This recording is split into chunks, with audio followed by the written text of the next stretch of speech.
Welcome to a new video with Mr. Math. Today's topic is volume of a pyramid. Let's take a look at the problem today. Find the volume of a pyramid with a square base, where the side length of the base is 11.5 inches and the height of the pyramid is 6.7 inches.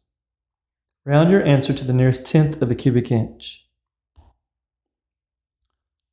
To find the volume of a pyramid, we need to take length times width times height and divide it by 3. Well, in our pyramid, we know that there's a square bottom and that one side is 11.5 inches.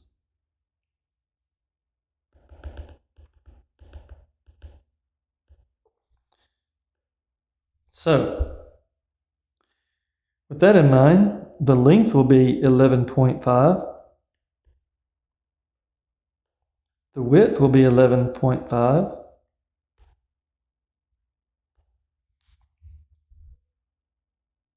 That gives us the area of the base. Then multiply by the height, which is 6.7. We then need to divide it by 3 to get the volume of the pyramid. So putting all that together, 11.5 times 11.5 times 6.7 gives us 886.075. I want to divide that by 3. That gives us 295.3583333.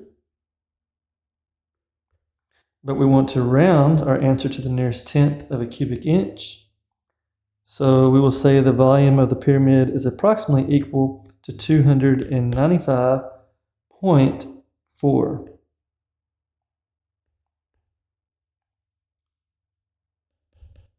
cubic inches. All right, well, thanks for watching today, and I hope this video was helpful for you. And as always, we will see you next time.